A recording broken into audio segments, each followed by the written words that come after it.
ദൈവസന്നയിൽ ഫലസാധ്യതയുള്ളവരാണെന്നാണ് ഇന്ന് ഈ വാച്ച്നൈറ്റ് സർവീസിൽ ദൈവത്തിൻ്റെ ആത്മാവ് നമ്മൾ ഉത്ബോധിപ്പിക്കുന്നത്. രണ്ടാമത്, ഫലകരമായ ജീവിതത്തിനുള്ള സാഹചര്യം യജമാനൻ പ്രദാനം ചെയ്യുകയാണ്. അതുകൊണ്ടാണ് അത്രയും കെയർ കിട്ടാൻ വേണ്ടിയാണ് അവിടെ ആ യജമാനൻ അത്തിവൃക്ഷത്തെ മുന്തിരിത്തോട്ടത്തിൻ്റെ നടുവിൽ നട്ടത്. അത്രയും കെയർ കിട്ടണം.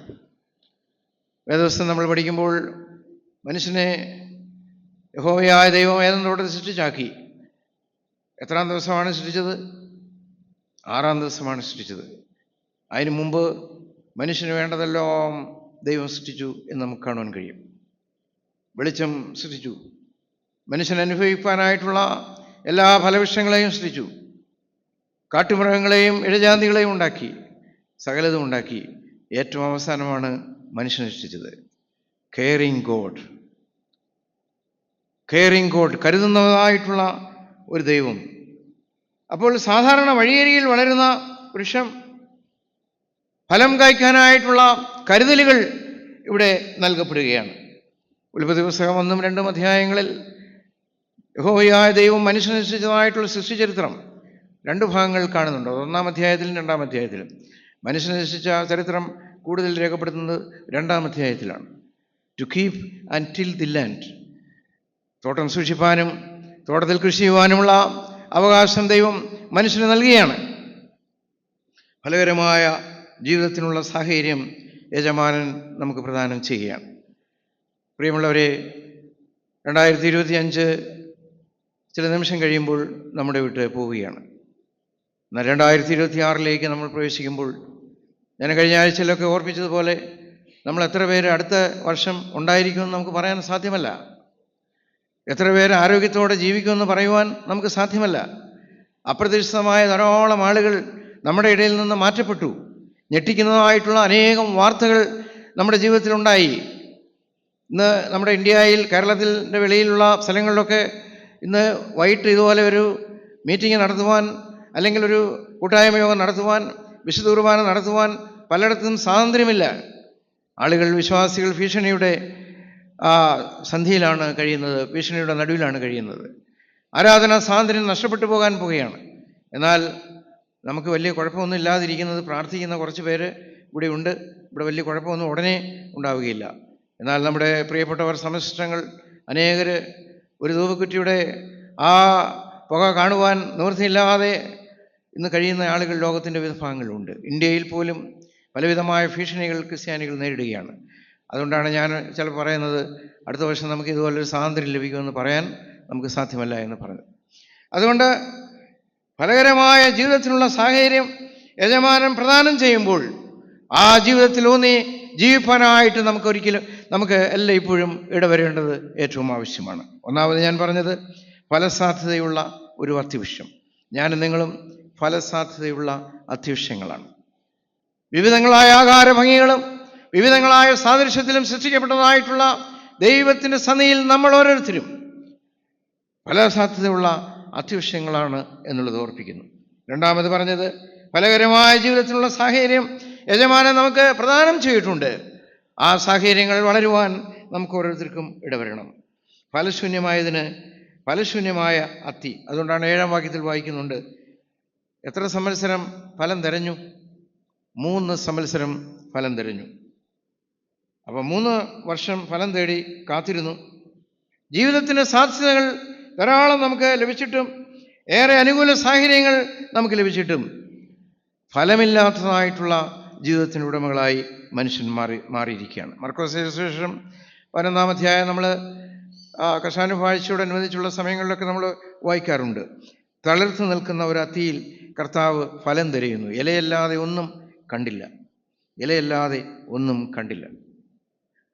അപ്പോൾ ഈ അത്തിയിൽ ഫലം തിരഞ്ഞപ്പോൾ ഇല്ലാതെ വന്നപ്പോൾ തോട്ടക്കാരനോട്, തോട്ടം സൂക്ഷിപ്പുകാരനോട് യജമാനൻ പറയുകയാണ്, ഇത് ഭൂമിയെ നിഷ്ഫലമാക്കി കളയുകയാണ്, ഭൂമിയെ ശൂന്യമാക്കി കളയാണ്. അതുകൊണ്ട് എന്ത് വേണം?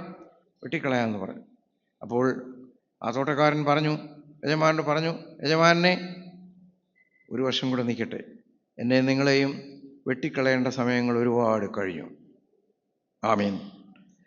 ഞാനും നിങ്ങളും ലോകത്തു നിന്ന് വെട്ടിക്കളയേണ്ടതായിട്ടുള്ള ഒരുപാട് സന്ദർഭങ്ങൾ വന്നു.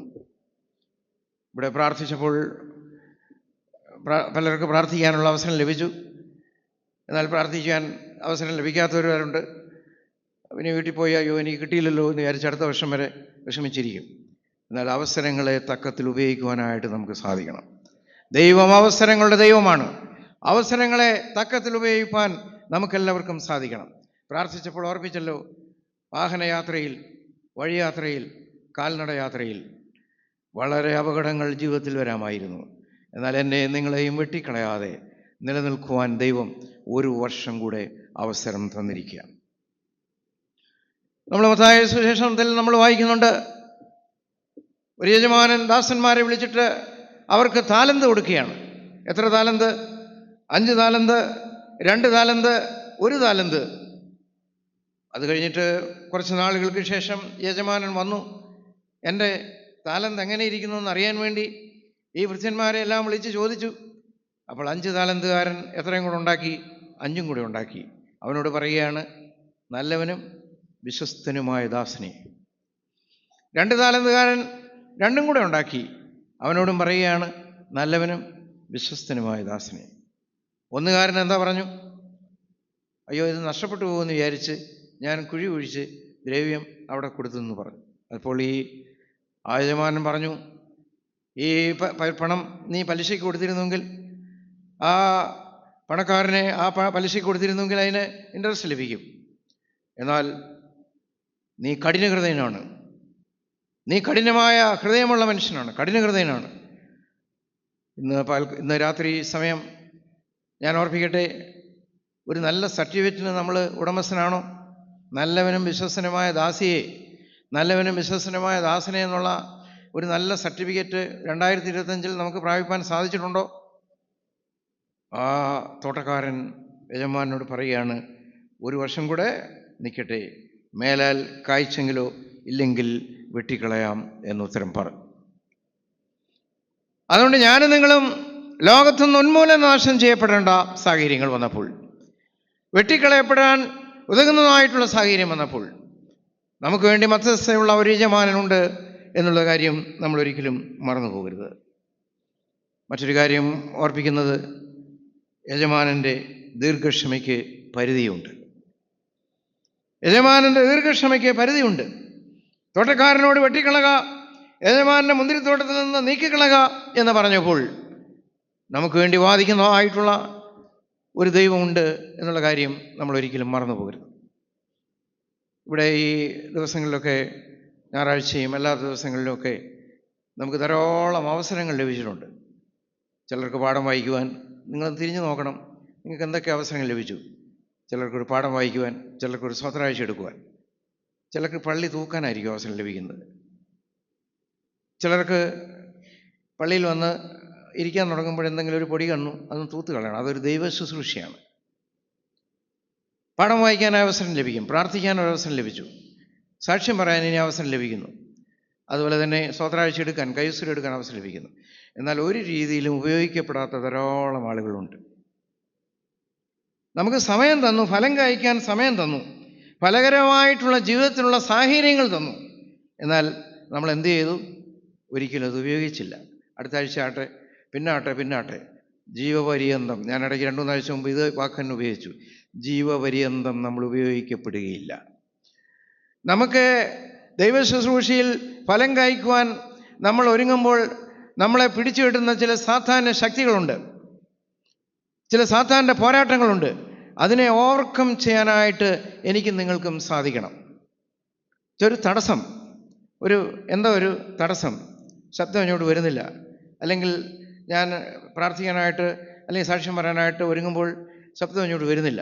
എനിക്ക് പാഠം വായിക്കണമെന്നുണ്ട്, വീട്ടിൽ ചെല്ലുമ്പോഴാണ് അത് ആഗ്രഹം വരുന്നത്. പക്ഷേ 4 പേരുടെ മുമ്പിൽ നിന്ന് എനിക്ക് എഴുന്നേറ്റ് നിൽക്കാൻ സാധിക്കുന്നില്ല. അങ്ങനെയുള്ള പൈശാചികമായിട്ടുള്ള തടസ്സങ്ങളെ ഏറിയ പ്രാർത്ഥനയോടുകൂടി നമുക്ക് അതിജീവിക്കാനായിട്ട് സാധിക്കണം. 2026 അതിനുള്ള അവസരമായി ഉപയോഗിക്കപ്പെടുവാനായിട്ട് ദൈവം എന്നെയും നിങ്ങളെയും കുറിച്ച് ആഗ്രഹിക്കുകയാണ്. അതുകൊണ്ട് യജമാനൻ്റെ ദീർഘക്ഷമയ്ക്ക് വളരെ പരിധിയുണ്ട്. ഒരു 2026 കൂടെ നമുക്ക് ദൈവം തന്നിരിക്കുകയാണ്. ഫലം കായ്ച്ച് വായിക്കട്ടെ, കായ്ച്ചെങ്കിലും ഒരാണ്ട് കൂടെ നിൽക്കട്ടെ, ഇല്ലെങ്കിൽ വെട്ടിക്കളയാം എന്ന് പറയുകയാണ്. കായീനെ അനുദപിക്കുവാനായിട്ട് ദൈവം അവസരങ്ങൾ നൽകി. കായീനോട് യഹോവയായ ദൈവം ചോദിക്കുകയാണ്, നിന്റെ അനുജനായ ഹാബേൽ എവിടെ? അപ്പോൾ ഹാബേൽ പറയുന്നൊരു മറുപടിയുണ്ട്, ഞാൻ എൻ്റെ അനുജൻ്റെ കാവൽക്കാരനോ എന്ന് ചോദിച്ചു. എന്നാൽ ഒരിക്കലും ശപിച്ച് കൊല്ലുന്നില്ല, ദൈവം ശപിച്ച് അവിടെ കൊല്ലുന്നില്ല. എന്നാൽ തോട്ടത്തിൽ നിന്ന് കായീനെ പുറത്താക്കി എന്നാണ് നമ്മൾ വായിക്കുന്നത്. അവനെ കൊല്ലാതിരിക്കാനുള്ള അടയാളം നൽകി. അവൻ ഭൂമിയിലെല്ലാം മൂടാടി നടക്കുവാൻ ഉള്ള അവസരം അവിടെ നൽകി. തോട്ടത്തിൽ നിന്ന് പുറത്താക്കപ്പെടാതിരിക്കുവാൻ ദൈവം എന്നെയും നിങ്ങളെയും കുറിച്ചും ആഗ്രഹിക്കുകയാണ്. മനോഹരമായ ഒരു തോട്ടത്തിൽ ദൈവം എന്നെയും നിങ്ങളെയും നല്ലൊരു അത്യവൃക്ഷമായിട്ട് നട്ടിരിക്കുകയാണ്. ഇളമ്പലിൻ്റെ പ്രദേശത്ത്, പുനലൂരിൻ്റെ പ്രദേശത്ത്, കൊല്ലം ജില്ലയിൽ മനോഹരമായി ഫലം കായ്ക്കുന്ന ഒരു അത്യവൃക്ഷമായി, അത് മുന്തിരിത്തോട്ടത്തിൻ്റെ നടുവിൽ യജമാനൻ്റെ കയറ് ധാരാളം കിട്ടുവാൻ വേണ്ടി ഞാൻ നിങ്ങൾ നട്ടിരിക്കുകയാണ്. അതുകൊണ്ട് ഫലം കായ്ക്കുവാനായിട്ടുള്ള ഒരവസരത്തിലേക്കാണ് നമ്മൾ പ്രവേശിക്കുന്നത്. കയീൻ ദൈവത്തിൻ്റെ ഉഗ്രമായ കോപത്തിന് ഉടമയായി മാറി. ശൗൽ ദൈവഹിതം വ്യതിചലിച്ചപ്പോൾ ശൗലിൽ ഉണ്ടായിരുന്ന ദൈവത്തിൻ്റെ ആത്മാവ് വിട്ടുമാറി, അല്ലേ? ശൗലിനെ രാജാവായിട്ട് അഭിഷേകം ചെയ്തു. എന്നാൽ ശൗൽ ദൈവഹിതം വ്യതിചലിച്ചപ്പോൾ ശൗലിലുണ്ടായ ദൈവത്തിൻ്റെ ആത്മാവ് വിട്ടുമാറി. അതുകൊണ്ടാണ് പിന്നീട് രാജ്യം ഭരിക്കുവാൻ വന്ന ദാവീദ് പറയുന്നത്, ദൈവമേ, നിർമ്മലമായ ഒരു ഹൃദയം എനിക്ക് തരണമേ, സ്ഥിരമായുള്ള ഒരാത്മാവിനെ എൻ്റെ ഉള്ളിൽ പുതുക്കണമേ, നിന്റെ സന്നിധിയിൽ തന്നെ തള്ളിക്കളയരുതേ, നിന്റെ വിശുദ്ധ റൂഹായെ എന്നിൽ നിന്ന് എടുക്കുകയും അരുതേ, നിന്റെ വിശുദ്ധ റൂഹായെ എന്നിൽ നിന്ന് എടുക്കുകയും അരുതേ.